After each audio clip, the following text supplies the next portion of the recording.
tiene el poder de sostenerla. Aprendí que solo en ti tengo felicidad. Pero solo quiero hacer mi voluntad, Señor. Y si miras en mi ser, encontrarás maldad, pues hago lo que sé que está mal.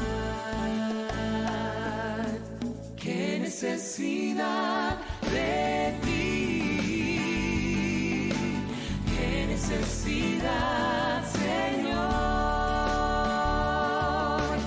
qué necesidad de un nuevo corazón, qué necesidad, Señor, qué necesidad de ti, qué necesidad, Señor, qué necesidad de hacer tu voluntad, de que habites hoy en mí.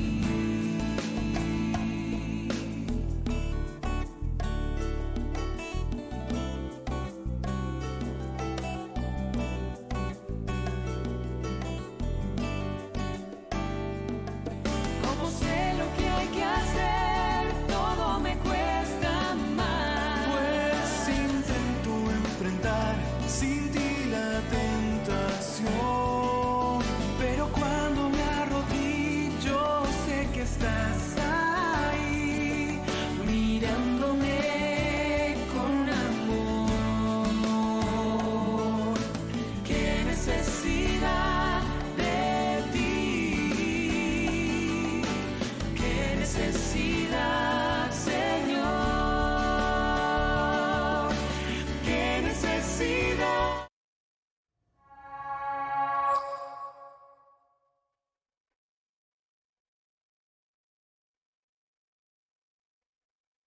Amén.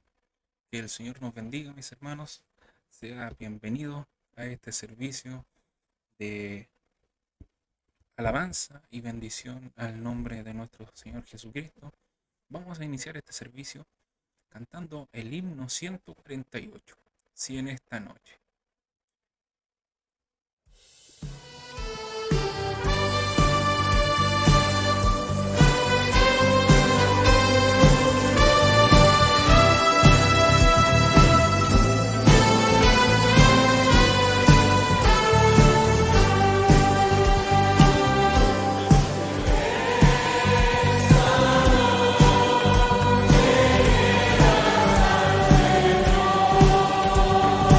Si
Amén. Demos glorias al Señor.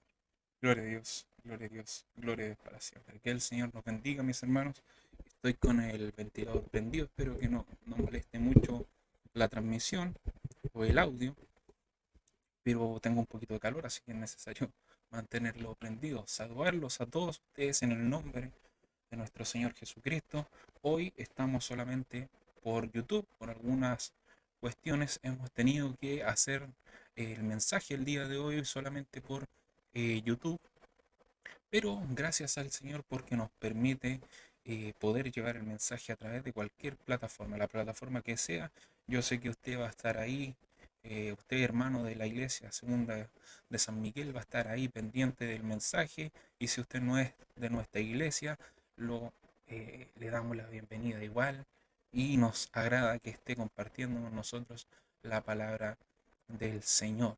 Como le dije, hoy solamente por YouTube, así que un saludo para todos nuestros hermanos que están viendo en este momento o aquellos que lo van a ver en diferido, así que sean ustedes muy bendecidos, y que sea un servicio agradable de alabanza al Señor, y que sea una bonita palabra la que tengamos el día de hoy. Lo voy a invitar a orar, hermano, para que sigamos en este servicio, así que haremos una oración de consagración a nuestro Dios. Padre nuestro que estás en el cielo, santificado sea tu nombre, Señor.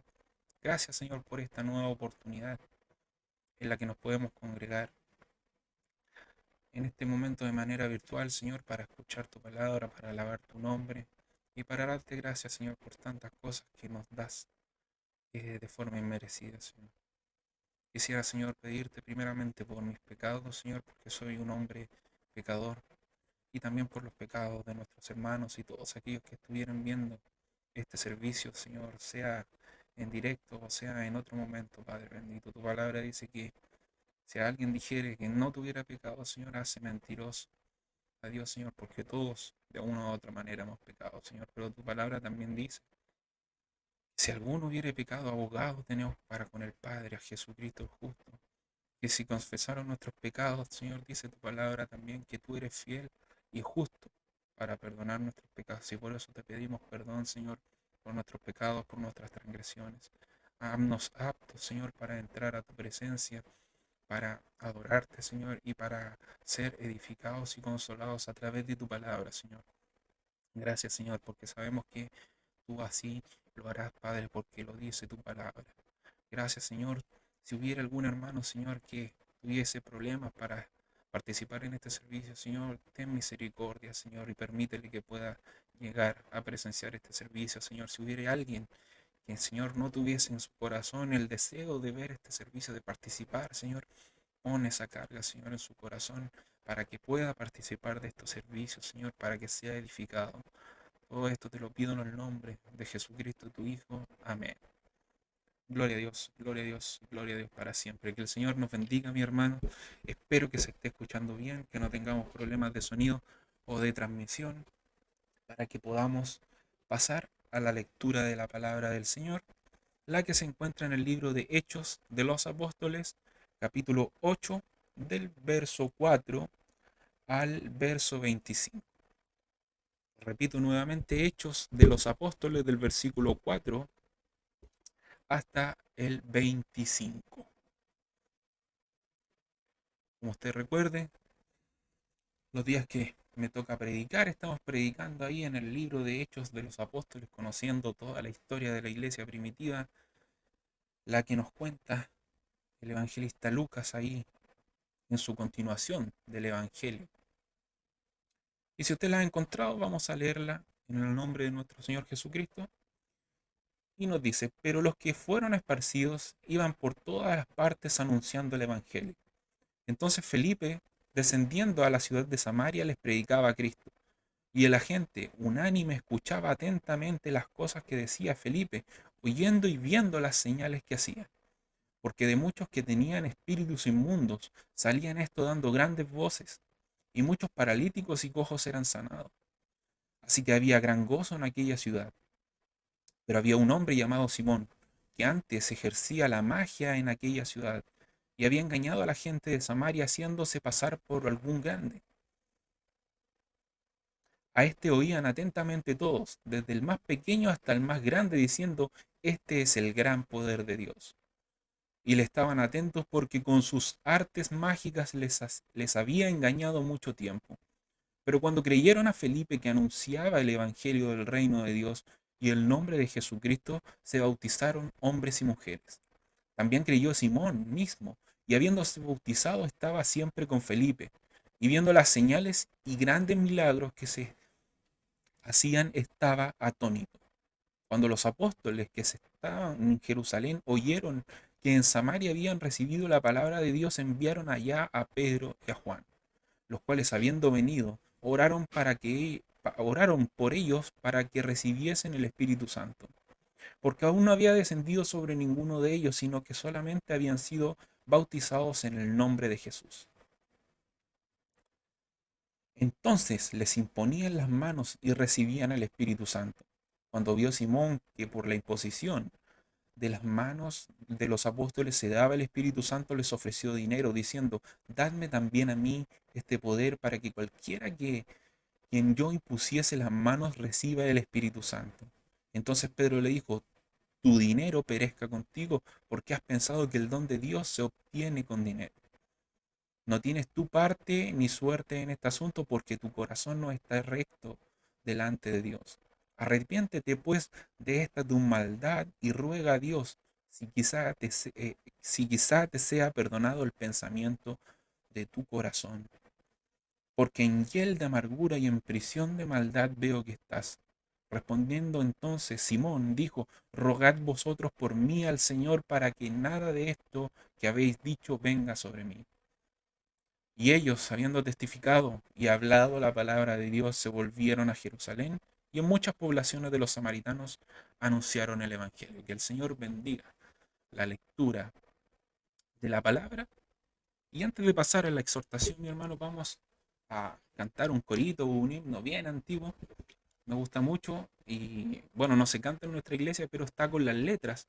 Así que tal vez sea una buena oportunidad para aprenderlo y poder cantarlo ahí los días domingos en la iglesia o en cualquier otro lado, o que usted lo pueda cantar en su casa o en su lugar de trabajo. Es un himno o corito bien fácil, muy, muy antiguo, pero que es de gran bendición. Así que para prepararnos para escuchar la palabra del Señor, lo invito a que cantemos A ti la gloria.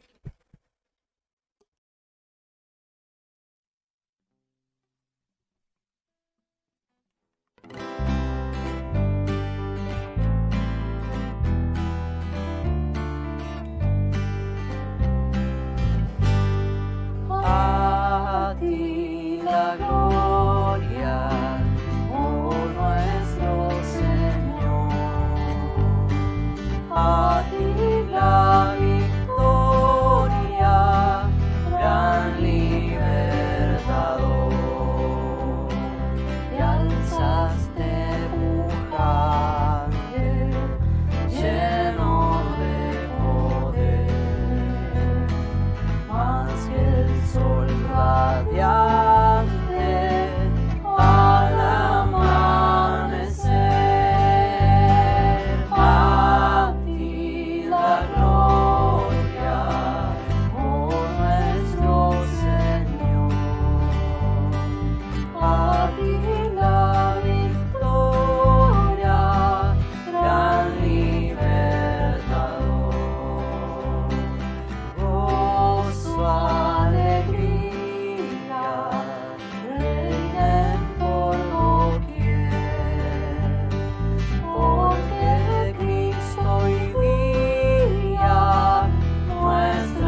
Amén. Que Dios nos bendiga. Un corito bien antiguo, pero muy bonito. A ti la gloria. Para los que conocen un poquito de la música clásica, ¿no?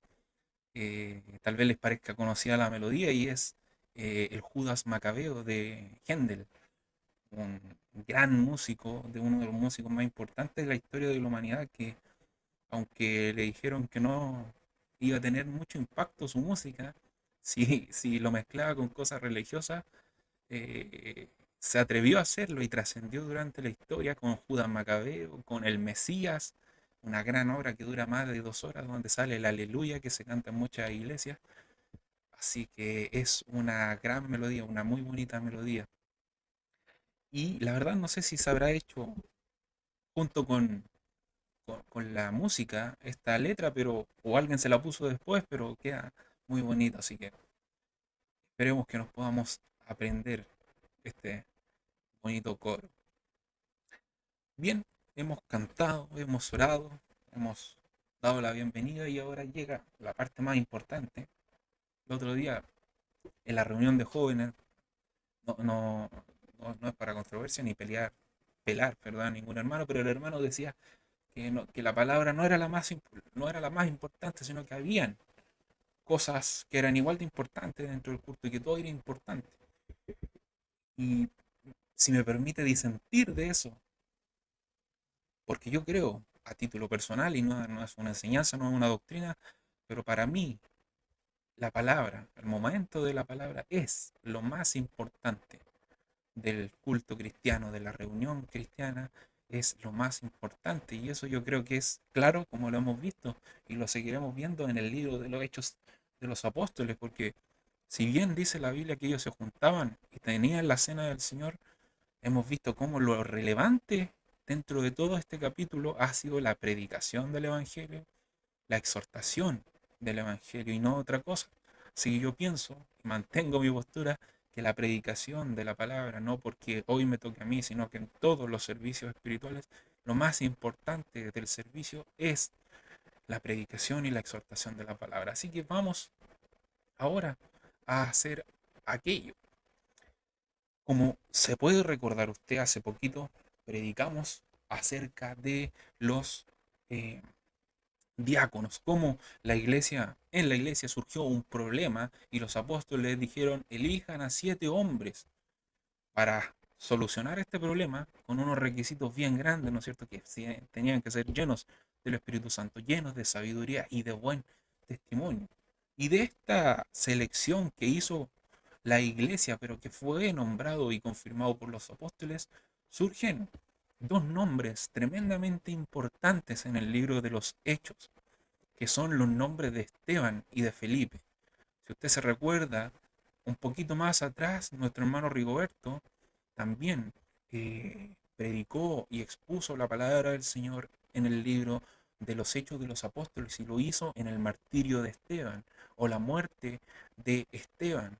¿Recuerda usted que a este Esteban lo mataron por predicar la palabra del Señor y por decirle a los judíos que ellos habían asesinado al Hijo de Dios, al Mesías, que estaba ahí en el lugar de honor, dice la nueva traducción viviente, o a la diestra del Padre, y por decir eso lo acusaron de blasfemia y lo asesinaron?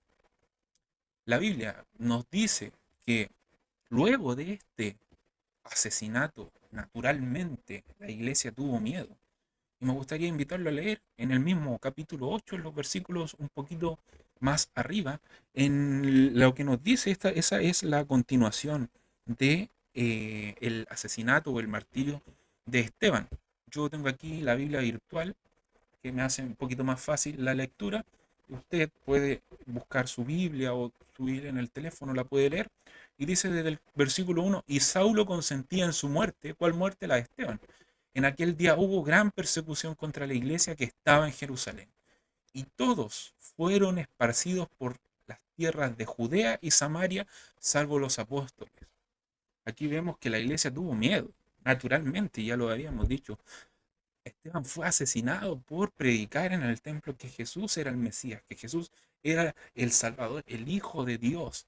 Y dice el versículo que este Saulo, que después va a agarrar protagonismo y vamos a ver quién es, y usted podrá saber que es el apóstol Pablo, pero este Saulo se dedicó a perseguir a todos aquellos seguidores que en ese momento le decían los del camino, ¿no es cierto? Y nos dice que ese día hubo gran persecución y los cristianos que habíamos visto vivían en comunidad, se esparcieron por las tierras de Judea y de Samaria, salieron de Jerusalén, salvo los apóstoles. La Biblia no nos dice por qué los apóstoles se quedaron ahí. Podríamos inferir que tal vez los apóstoles, al ser personajes tan conocidos, ¿no? Estos seguidores de Saulo, estos inquisidores de la nueva iglesia, no se atrevían tal vez a actuar con los apóstoles. O tal vez simplemente fue un acto de fe de los apóstoles de quedarse ahí en Jerusalén, como podríamos decir, ahí cumpliendo su deber y que por fe se quedaron ahí. La Biblia no nos dice por qué los apóstoles se quedaron ahí, pero sí nos dice que producto de esta persecución, muchos y la mayoría de los creyentes salieron de Jerusalén. Y esto muchas veces podemos pensar ¿qué pasa con Dios en estos momentos, ¿no es cierto?, de angustia, cuando vemos que la iglesia era tremendamente virtuosa en cuanto al Espíritu Santo, había grandes predicaciones, habían grandes milagros, y uno se pregunta, pero ¿por qué Dios permite tal vez que Esteban sea asesinado por levantar la bandera de Cristo? ¿Y por qué permite que sus ovejas, no sean perseguidas? Y esto es lícito preguntárselo muchas veces en las iglesias, todas estas preguntas que tal vez entran a cuestionar un poco la autoridad de Dios o la forma en que Dios trabaja, se tienden a censurar, ¿no? Pero la verdad es que es muy lícito preguntarse por qué pasan estas cosas. Y leyendo esta parte de la escritura me acordaba de la historia de José.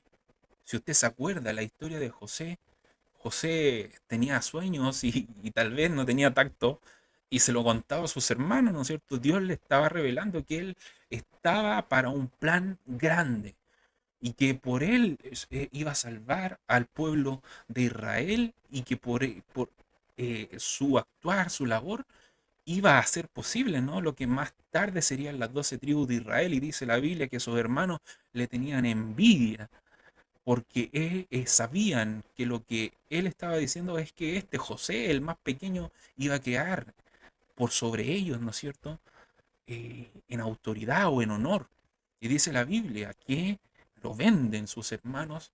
Primero lo querían matar. Uno de sus hermanos dice que tuvo compasión de José, una compasión un poquito malentendida porque podría haberlo soltado, ¿no es cierto? Y que era uno de los hermanos y haberlo defendido, pero la Biblia dice que tuvo compasión, no dejó que sus hermanos lo mataran, pero lo vendieron como esclavo.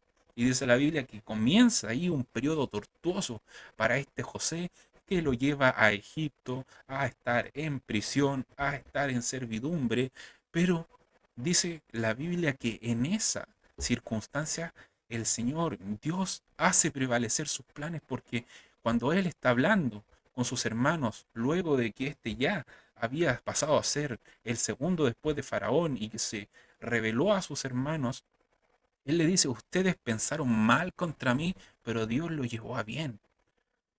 Es decir, ustedes quisieron hacerme un mal, me quisieron matar, no le dio el cuerpo a matarme, pero me vendieron como esclavo. Pero dice José, Dios tomó ese acto de maldad en contra mía, en contra de José, para hacerle bien. Y aquí también podemos ver un paralelo con lo que está pasando en esta iglesia primitiva. Ha sido asesinado Esteban. Y dice la Biblia que hubo gran temor entre los creyentes y se fueron, escaparon. Un miedo humano que es natural. Pero dice la Biblia, luego en los pasajes que hemos leído, que el 4 dice, pero los que fueron esparcidos iban por todas partes anunciando el Evangelio. Vemos nuevamente cómo el mal que Satanás, ¿no es cierto?, intentaba callar a la iglesia, asesinó a Esteban, pretendió que la iglesia se quedara callada, pero la Biblia dice que todos aquellos que tuvieron temor y escaparon iban predicando las buenas nuevas de salvación. Es decir, ese mal que, que Satanás, que el mundo quiso hacer en contra de la iglesia, Dios lo condujo a bien. Si bien podemos desanimarnos en que existen ciertas circunstancias en que nos provoquen aflicción, debemos asimismo animarnos sabiendo que aun cuando estemos en alguna situación controvertida, en alguna situación de peligro, en alguna situación que nos causa aflicción, Dios la ocupará para nuestro bien y para el bien de los demás, así como lo hizo con José, así como lo hizo con la iglesia del tiempo de los apóstoles. Y como dijimos, Esteban y Felipe se convirtieron en personas trascendentes. Leamos del versículo 4 en adelante, pero los que fueron esparcidos, como leímos recién, iban por todas partes anunciando el Evangelio. Entonces Felipe, descendiendo a la ciudad de Samaria, les predicaba a Cristo, y la gente unánime escuchaba atenta las cosas que decía Felipe, oyendo y viendo las señales que hacía. Porque porque de muchos que tenían espíritus inmundos salían estos dando grandes voces y muchos paralíticos y cojos eran sanados. Así que había gran gozo en aquella ciudad. La Biblia nos presenta, primero, como los hablábamos anterior, a Esteban como el primer mártir de la iglesia. Lo predicó el hermano Rigoberto y explicó cómo fue martirizado y cómo él ve la gloria de Dios antes de morir. Y hay un paralelo, ¿no es cierto?, entre la muerte de Esteban y la muerte de Jesús. Este predicaba con tanto fervor, nos dice la Biblia, que sacó lo peor de los judíos, los que pagaron testigos falsos, hermano, y lo terminaron de asesinar a sangre fría, si lo podemos decir así. Lo sacaron, lo tomaron, lo tiraron afuera de la ciudad y lo lapidaron. Pero como vimos en las cartas de Pablo, estas labores de estos diáconos pronto tomó un mayor realce con la dispersión de la iglesia y pasaron a ser los pilares de la iglesia junto a los ancianos, los obispos y los pastores. Y Felipe es el otro personaje importante de los diáconos, el que realza de los diáconos, otro de los diáconos elegidos por los apóstoles, otro gran hombre es Felipe. Este resalta en el libro de los Hechos. Lucas lo llama evangelista. Me parece que es la primera vez que se le da el título de evangelista a una persona y es con Felipe, este diácono. Eh, este Felipe dedica su vida completa a la predicación del evangelio. Y más adelante incluso él dedica a su familia a la predicación del evangelio cuando señala que tenía 4 hijas, ¿no es cierto?, que eran profetisas de la iglesia. Y en esto podemos deducir, hermano, que se está empezando a levantar una nueva generación en la iglesia. Una nueva generación se levanta para predicar el Evangelio, las buenas nuevas de salvación.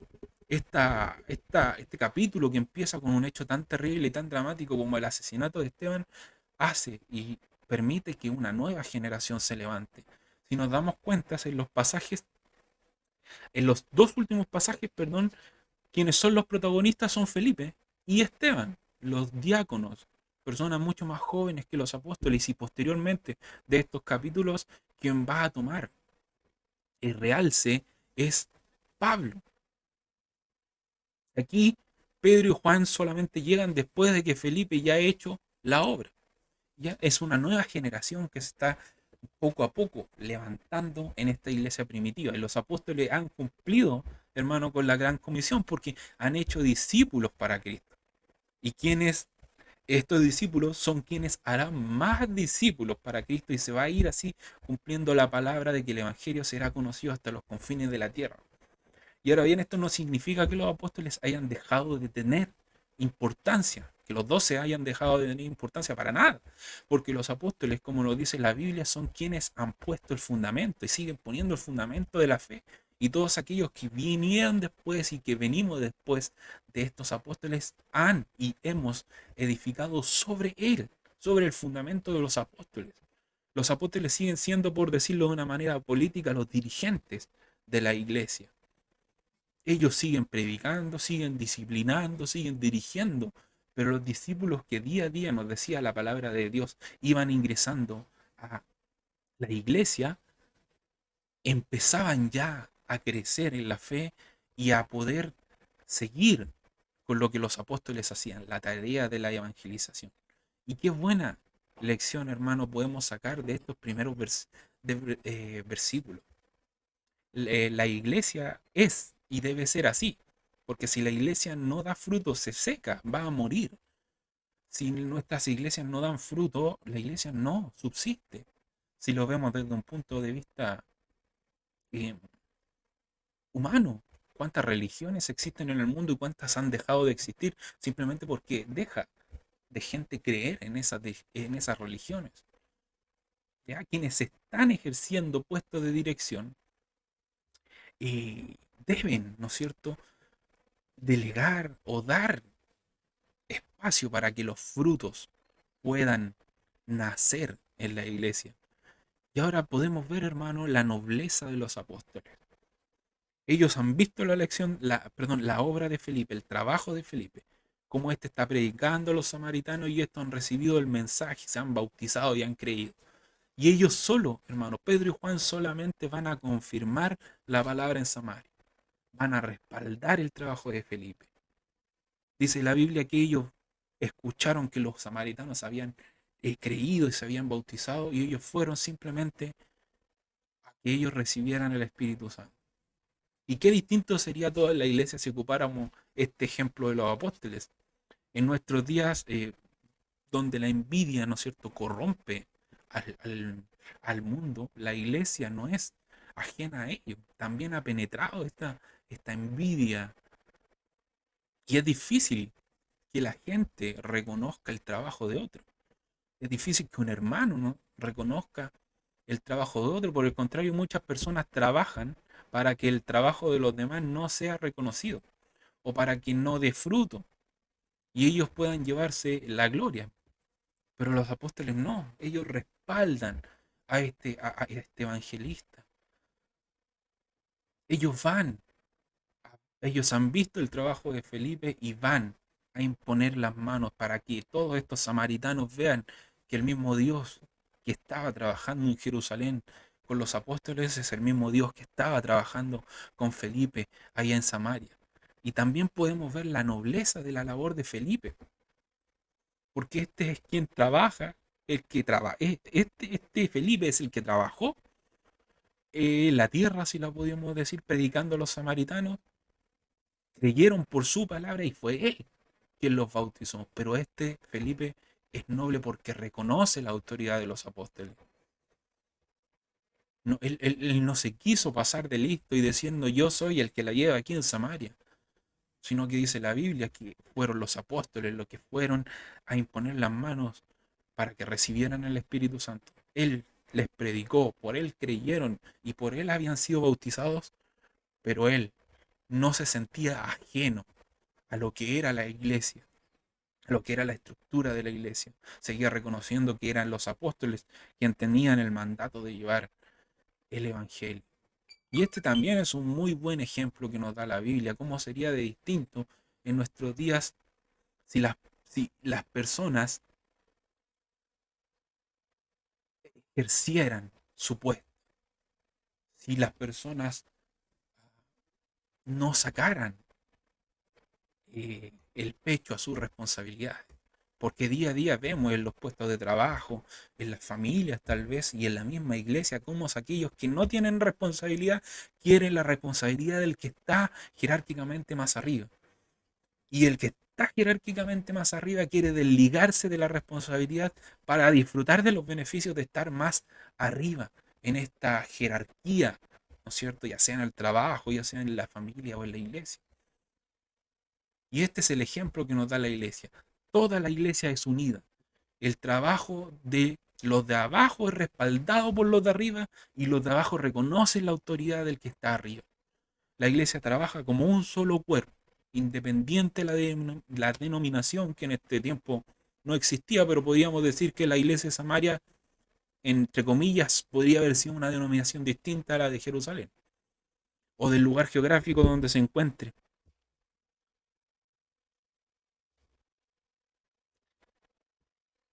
Los que trabajaban en Jerusalén y los que trabajaban en Samaria trabajaban para una misma obra y respondían a un mismo Señor. Y esta es la única forma de que la obra de Dios avance, hermano. Y este debe ser el ejemplo que el día de hoy debemos aplicar. Por mucho tiempo, la iglesia evangélica ha sido reconocida o mal catalogada por la división. Y eso lo podemos ver, ¿no es cierto? Es cosa de ver cuántas iglesias metodistas pentecostales existen, cuántas iglesias pentecostales existen, cuántas iglesias se forman de una división porque ciertas personas tuvieron problemas con alguien, entre otras cosas, cuántas se dividen, cuántas iglesias se terminan por divisiones, por problemas internos. ¿Por qué los de abajo no quisieron reconocer la autoridad de los de arriba y los de arriba no ejercieron su responsabilidad?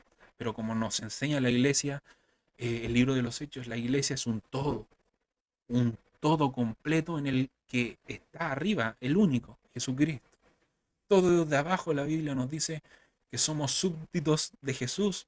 Todos los de abajo tienen una función. Y lo quiero invitar a 1 Corintios 12, del 12 al 27. Usted lo puede buscar aquí, yo se lo voy a leer. Porque así como el cuerpo es uno y tiene muchos miembros, pero todos los miembros del cuerpo, siendo muchos, son un solo cuerpo, así también es Cristo. Porque en un solo espíritu fuimos todos bautizados en un cuerpo, sean judíos o griegos, sean esclavos o libres, y a todos se nos dio a beber de un mismo espíritu. Además, el cuerpo no es un solo miembro, sino muchos. Si dijera el pie, ¿por qué no soy mano? No soy del cuerpo. Por eso no será del cuerpo. Y si dijera la oreja, porque no soy un ojo, no soy del cuerpo. Por eso no será del cuerpo. Si todo el cuerpo fuese ojo, ¿dónde estaría el oído? Si todo fuese oído, ¿dónde estaría el olfato? Mas ahora Dios ha colocado los miembros, cada uno de ellos en el cuerpo, como Él quiso. Porque si todos fueran un solo miembro, ¿dónde estaría el cuerpo? Pero ahora son muchos los miembros, pero el cuerpo es uno solo. Ni el ojo puede decir a la mano, no te necesito, ni, ni tampoco la cabeza a los pies, no tengo necesidad de vosotros. Antes bien, los miembros del cuerpo que parecen más débiles son los más necesarios. Y aquellos del cuerpo que nos parecen más dignos, a estos vestimos más dignamente, y los que nosotros son menos decorosos se tratan con más decoro. Porque lo que en nosotros son más decorosos no tiene necesidad. Pero Dios ordenó el cuerpo, dando más abundante honor al que le falta, al que le faltaba. De manera que si un miembro padece, todos los miembros se duelen con él, y si un miembro recibe honra, todos los miembros con él se gozan. Vosotros pues sois el cuerpo de Cristo y miembros cada uno en particular. Esta es una hermosa enseñanza del apóstol Pablo, cómo él explicaba a la iglesia qué significaba ser parte de la iglesia. Así como Cristo es uno, nos dice el apóstol, la iglesia también es uno. Pero así como el cuerpo tiene miembros, la iglesia también tiene miembros. Y muchas veces creemos que los miembros que más sobresalen, ¿no es cierto?, son los más importantes, pero aquí el apóstol nos dice, con los miembros menores, los tal vez los menos decorosos, esos son los necesarios para que el cuerpo sea cuerpo. Tampoco dice el apóstol, si uno dice, porque no soy ojo, no soy parte del cuerpo. Felipe podría haber dicho, porque no soy apóstol, no soy parte del cuerpo, no predico. No, es parte del cuerpo como un ojo, es parte del cuerpo humano, y así mismo lo conocía la iglesia. Felipe así mismo se sentía parte del cuerpo, y los apóstoles se sentían parte del cuerpo. Así como dice que todos, si un miembro padece, todo el miembro padece. Y si un miembro recibe honra, todos los miembros con él se gozan. Así como los apóstoles se gozaron como Felipe había predicado, bautizado y habían creído los samaritanos, por su predicación los apóstoles se gozaron y fueron a que los samaritanos recibieran el cuerpo, perdón, el Espíritu Santo. Y así Felipe lo recibió, reconociendo la honra de tener a los apóstoles. Y esa es la maravillosa enseñanza que nos da la palabra del Señor. Pero como usted sabe, hermano, siempre donde hay hombres, como lo dijimos en la predicación o predicaciones anteriores, siempre hay un pero. Y es el que aparece en unos versículos más adelante. En el versículo 9 nos dice, pero, nuevamente, Pero había un hombre llamado Simón que antes ejercía la magia en aquella ciudad y había engañado a la gente de Samaria haciéndose pasar por algún grande. A esto oían atentamente todos, desde el más pequeño hasta el más grande, diciendo, este es el gran poder de Dios. Vamos a pasar a conocer o a estudiar un poquito lo que se llama la simonía. La simonía, hermano, ha sido un problema gigantesco dentro de la historia de la iglesia. Lo padeció la iglesia posterior a la iglesia primitiva, la iglesia católica, y llegando a su punto más culmine en la época de la Reforma, y lo padece hoy la iglesia evangélica. La simonía, en términos sencillos, hermanos, o términos teológicos, si se puede decir de esta manera, es la intención de comprar los dones del Espíritu o de vender los dones del Espíritu y los sacramentos del Espíritu a precio de dinero por aquellas personas que tienen dichos dones o que están eh, eh, ordenados para dar estos sacramentos. Es decir, es vender la fe a quien pueda pagar. Se le llama simonía porque en la Biblia el primero que intenta en la historia de la iglesia comprar estos dones era Simón el Mago. Y ha sido muy famoso este Simón el Mago, como le decía. No sabemos mucho de él, solo sabíamos que hacía grandes prodigios dentro de los samaritanos. Por esto él tenía varios seguidores y era respetado, decía, este es el gran poder de Dios. No sabemos la verdad cómo hacía estas cosas, si eran simples trucos, ¿no es cierto? O tenía dones naturales que él hacía, o actuaba influenciado por Satanás. Pero es claro, hermano, que la Biblia nos dice que él, a través de esta magia, nos dice la Biblia, sin decir su origen, engañaba a la gente de Samaria. Y este Simón ve los prodigios de este Felipe y dice la Biblia que este Simón cree y se bautiza en el nombre de Jesús. Este es el Simón el mago. Una persona que decía, dice, empieza a decir la Biblia, antes hacía magia, ve a Felipe hacer los prodigios, hermano, y cree. Y además de creer, va más allá porque se bautiza. Y vemos como en el versículo 9 nos dice, perdón, en el versículo 19, más adelante nos dice, y viendo, ¿no? Que los prodigios de los apóstoles de Felipe, luego ve a los apóstoles imponer las manos y recibir el Espíritu Santo. De esto desprendemos que debería haber habido alguna señal, ¿no? Que en la Biblia no nos relata, y por la cual se mostró que descendió el Espíritu Santo por los samaritanos. Ve y los codicia, y nos dice, diciendo quién, Simón, dadme también a mí ese poder. Pero el 18 dice, cuando vio Simón que por la imposición de las manos de los apóstoles se daba el Espíritu Santo, les ofreció dinero, diciendo, dadme también a mí este poder para que cualquiera a quien yo pusiere las manos reciba el Espíritu Santo. La simonía. Simón pretende ofrecer, o ofrece más que dinero, para poder hacer descender el Espíritu Santo sobre estas personas como veía que lo hacía el apóstol Pedro y el apóstol Juan. Recordemos que Simón estaba maravillado con los prodigios que hacían Felipe y los apóstoles, es decir, hacían cosas, podemos inferir de esto, que eran más impactantes que las que él con su magia había hecho. A tal grado que él dejó atrás su magia y se puso a seguir a Felipe y lo seguía, dice la Biblia, siempre estaba con él. Simón queda maravillado, pero el juicio de los apóstoles, hermano, luego que éste ofrece dinero, es demoledor, es tremendamente rígido, porque Pedro le dice desde el 20, entonces Pedro le dijo, tu dinero perezca contigo, porque has pensado que el don de Dios se obtiene con dinero. No tienes tu parte ni suerte en este asunto porque tu corazón no es recto delante de Dios. Arrepiéntete pues de esta tu maldad y ruega a Dios si quizá te sea perdonado el pensamiento de tu corazón, porque en hiel de amargura y en prisión de maldad veo que estás. Respondiendo entonces Simón dijo, rogad vosotros por mí al Señor para que nada de esto, de lo que habéis dicho, venga sobre mí. Y primero debemos ver dos aspectos, ¿no? Este pasaje para que lo podamos entender correctamente. Primero, los dones de Dios no se compran con dinero. Simón dejó expuesto su corazón ante los apóstoles. Este Simón tal vez vio en ellos una oportunidad de negocio con la fe. Recordemos que antes de la predicación de Felipe engañaba a los samaritanos con la magia, y yo no creo que esto haya sido gratis, ¿no es cierto? Lo vemos. Los que leen el tarot, los que ven la suerte, eso. Yo siempre me da mucha risa porque siempre me salen anuncios en las redes sociales de los amarres y dicen garantizado por cierto dinero, ¿no? Entonces este vio en los dones de Dios que tenían estos apóstoles una continuación de su actividad económica.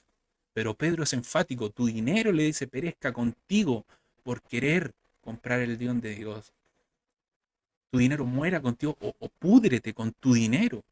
Es básicamente lo que le está diciendo el apóstol Pedro. Púdrete tú con tus intenciones junto a tu dinero, o cómo se va a pudrir tu dinero, porque el don de Dios no puede ser comprado con dinero. Y muchas veces, hermano, como le dije anteriormente, es un problema que tiene la iglesia evangélica el día de hoy. Muchas veces vemos como en la televisión existen muchos mercaderes de la fe que pretenden vender los dones divinos, y otros tantos creyentes ilusos que pretenden comprar el don divino. Y esto no es así, los dones no están a la venta como una habilidad comercial. Los dones tienen un propósito: expandir el reino de Dios, no lograr la fama en aquellos que poseen el don como pretendió Simón. Mucho tiempo estuvo de moda, ¿no es cierto?, los pares de sufrir que vendían el agüita del Jordán, la varita de no sé qué, y la iglesia, ¿no es cierto?, perdón, el mundo se mofaba de la iglesia porque ellos creían, o nos metían al mismo saco, que todos los que creíamos en Dios hacíamos estas cosas. En la época de Lutero se vendían las indulgencias. A mí me gusta mucho la vida de Lutero, y el otro día, día de la Reforma, estaba viendo la película de Lutero, ¿no? Y la indulgencia, y es verídico porque la historia lo dice así: quien vendía la indulgencia decía, quien compra esta indulgencia, el Papa le puede perdonar el delito incluso de haber violado a la madre del Señor. A ese nivel era la simonía en la Iglesia Católica en la época de Lutero. También se graficaba en la Biblia que cuando él, y este es testimonio de Lutero en sus cartas, que cuando él llega ahí a Wittenberg, la gente lo evitaba y lo saludaba porque era común que cuando llegaba un cura a una ciudad, a una capilla, el pueblo tenía que pagarle a Roma, hermano, por el privilegio de tener un cura ahí aplicando los sacramentos. Los dones de Dios no pueden ser vendidos, no pueden ser comerciados, hermano. Dios nos libre alguna vez de cobrar si usted tiene algún don entregado por Dios. La Biblia dice, dad gracia a lo que por gracia recibí. Y no significa, hermano, que ¿no es cierto? En ciertos lugares se enseña la palabra y se cobra porque existen gastos, ¿no? Pero no podemos cobrar por orar por una persona, por dar sanidad a una persona, a aquellos hermanos que tienen ese don. No nos está permitido, hermanos. Y la sanción de Pedro es clara: perece tú y tu dinero. Por tanto, dejamos claro que los dones no se compran. Pero también podemos ver una segunda arista de esta predicación: el verdadero convertimiento. Y este pasaje nos muestra la diferencia entre aquellos convertidos y aquellos no convertidos. Y vemos, como dice Lucas, que este Simón quedó deslumbrado por los milagros que hacía Felipe y los apóstoles, y esto lo llevó a creer y a bautizarse. Pero tal como dice Santiago, hermano, en su carta, hay una diferencia entre la fe, que es un mero concepto racional, y la fe salvadora, por la cual, valga la redundancia, obtenemos la salvación. Simón había creído, pero solo racionalmente. Estaba obnubilado por los milagros. Yo quiero tener eso, yo quiero poder hacer eso, pero no había sido salvo. Y de eso se da cuenta Pedro. El libro de Hechos de los Apóstoles muchas veces nos dice que Pedro tenía cierto tipo de don que él, o el Espíritu tal vez le revelaba en ese momento la condición de esa persona, ¿no? Y lo vemos muchas veces, que Pedro tiene ese, comillas, poder, como lo hizo con Ananías y con Zafira. Pero aquí Pedro dice, no tienes tu parte ni suerte en este asunto porque tu corazón no es recto delante de Dios. A través del Espíritu Santo, Pedro pudo ver el corazón de este Simón el Mago. No fue que a él le haya parecido mal que se haya comprado, que haya querido, ¿no? Comprar el don de Dios. No, él vio el corazón, vio la intención de este Simón el Mago. Y hoy día, hermano, las iglesias están llenas de creyentes racionales, que tal vez han sido testigos de un milagro o han visto cómo Dios se ha manifestado en la vida de las personas, pero ellos realmente no han creído.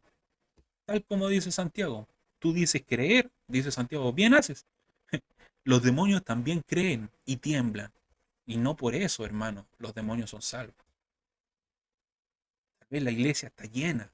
Y me atrevo a decir que sí, que la iglesia está llena de creyentes racionales que sí dicen, sí, mira, como dice el libro de Romanos, ¿no es cierto? Que Dios se hace evidente, se hace visible por medio de las cosas creadas. Pero esa no es la revelación única de Dios, ¿no? Sino que Dios se revela a través de su Hijo como su revelación máxima. Como nos dice el libro de Hebreos, en los tiempos antiguos, Dios habló por los padres y por los profetas y hoy nos habla a través del Hijo. Esa es la máxima revelación que estos creyentes racionales no han obtenido. En realidad, como decimos, ellos no han creído. No basta con decir que creemos, debemos tener la fe salvadora de Cristo Jesús, la que trae cambios a la vida de las personas y no mero convencimiento racional de la probabilidad, perdón, de que Dios exista y que Jesús tal vez sea su Hijo. La fe que salva, hermano, va más allá de una creencia. E incluso me atrevo a decir que no es conceptualizable, que no es racionalizable. Así que esa es la diferencia entre un creyente y un verdadero creyente. Y la Biblia nos dice que,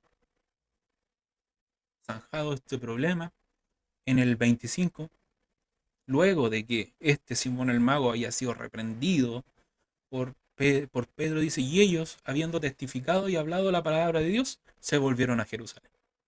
Dejaron ahí a Felipe que siguiera predicando la palabra de Dios. Y dice la Biblia que gran parte del ministerio de Felipe fue ahí, en Samaria. Fue como, entre comillas, el apóstol a los samaritanos.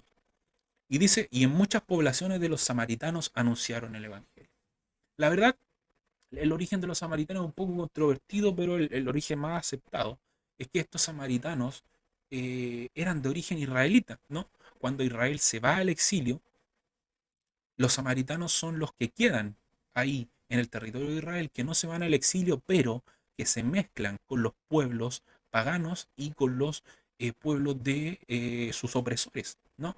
Y estos, por tanto, al ojo de los judíos, al ojo espiritual, y según la ley de Moisés, eran impuros espiritualmente. Además, los samaritanos, por toda esta mezcla que tuvieron, seguían el Pentateuco, pero era un Pentateuco alterado, ¿no? Que reconocían a Moisés, pero tenían una idea media rara dentro del Pentateuco que no era que en esencia era el mismo de los judíos, pero estaba adulterado, ¿no? Cuando llega Nehemías no les permite por eso, porque no eran considerados puros y eran considerados semipaganos, no les permite edificar el templo de Jerusalén o reedificarlo, y ahí comienza la pugna entre ellos de la pelea, ¿no? Y los samaritanos construyen un templo en el monte Gerizim, si usted se acuerda del pasaje de la mujer del cántaro de agua con Jesús. Y ahí ellos pretenden, ¿no?, adorar a Dios, pero también nos dice la Biblia que en ese monte habían dos becerros y los samaritanos, hermano, en simples palabras, eran un pueblo semipagano que tenían sangre judía, y conocían la ley de Moisés, pero ella estaba adulterada. Y aquí, hermano, ¿qué le quiero decir con todo esto? Para que conozca quiénes son los samaritanos. Aquí se comienza a hacer realidad la promesa de Dios, la promesa de Jesús al ascender al cielo. Si volvemos a Hechos 1:8 nos dice, pero ven, nos dice, pero recibiréis poder cuando haya venido sobre vosotros el Espíritu Santo, y me seréis testigos en Jerusalén, en toda Judea, en Samaria y hasta los últimos confines de la tierra. Aquí se comienza, hermano, a hacer real la palabra de Dios. Comienza ya a verse los frutos, como dijimos anteriormente, a través de una persecución, a través de una obra del enemigo que ciertas personas pensaron mal en contra de esta iglesia, pero Dios lo volvió a bien y cumplió su palabra. Y vieron, hermanos, los apóstoles cómo ya habían predicado en Jerusalén y ya predicaban en Judea, y ahora Samaria estaba cayendo ante los pies de Jesucristo. Y hoy, hermanos, estamos esperando el cumplimiento íntegro de la promesa de Dios, que hasta los últimos confines de la tierra se va a predicar el Evangelio. Leía en un libro de historia y decía que en ese tiempo los habitantes del mundo antiguo de ese sector creían que los confines de la tierra era Etiopía, que estaba más allá de Egipto. Esos eran los confines de la tierra, pero ellos no sabían que existían en ese momento dos continentes más, que es el continente americano y Oceanía. Y esa es la labor del día de hoy de nosotros, de llevar esta palabra ya no a Jerusalén, ya no a Judea, ya no a Samaria, sino que hasta los últimos confines de la tierra. Y esa es la labor de la iglesia el día de hoy. Existen muchas tribus, muchas naciones, hermano, que están bajo el influjo de Satanás, donde la Biblia es ilegal, donde ser cristiano cuesta la vida, e incluso hay ciertos lugares, ciertas lenguas que ni siquiera la Biblia está traducida en sus idiomas. Y esa es la labor de la iglesia del día de hoy, llevar el Evangelio a los confines de la tierra. Dice la Biblia que el Evangelio será predicado en todos los confines de la tierra y entonces vendrá el fin. Esa es la labor del día de hoy. Y espero que le haya gustado este mensaje, que lo haya entendido, y para el Señor la honra y la gloria. Vamos a orar. Cantaremos el himno final y pasaremos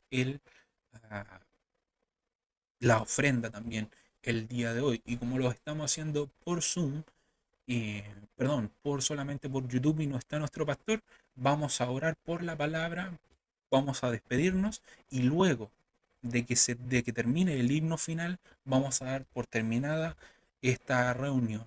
Así que vamos a orar. Padre nuestro que estás en el cielo, gracias, Señor, porque nuevamente pudimos, Señor, leer un capítulo más del libro de los Hechos de los Apóstoles. Vamos en el capítulo 8, Señor, conociendo la obra, Señor, que iniciaste hace tanto tiempo en Jerusalén. Ya vemos cómo comienza a trascender, Señor, no tan solo en Jerusalén ni en Judea, sino que ya vamos en Samaria, Señor. Gracias porque nos haces ser testigos, Señor, cómo tu palabra se cumple el día de hoy, en la que predicamos, Señor, en los confines de la tierra. Gracias, Señor, porque tienes también hombres en otros lados, Señor, que ni siquiera nosotros nos imaginamos que cumplen con esta labor. Danos aliento, Señor, e influyennos ánimos, Señor, para cumplir con esta gran comisión. Gracias, Señor, permite que este mensaje sea entendido y sea tomado por todos aquellos que estén escuchando esta palabra. Señor, te lo doy estas gracias en el nombre de Jesucristo, tu Hijo. Amén. Damos glorias al Señor. Gloria a Dios, gloria a Dios, gloria a Dios para siempre. Entonces, hermano, como habíamos dicho, vamos a cantar ahora el himno 170. El Señor resucitó. Y luego de eso, el servicio queda terminado porque estamos solamente a través de YouTube. Que el Señor los bendiga, hermanos, y nos vemos en otra oportunidad.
Me dijeron que tu amor es como el ancho mar, que sin ti la vida no existiría más, que tu voz tiene el poder de sostenerla. Aprendí que solo en ti tengo felicidad. pero solo quiero hacer mi voluntad, Señor. Y si miras en mi ser, encontrarás maldad, pues hago lo que sé que está mal.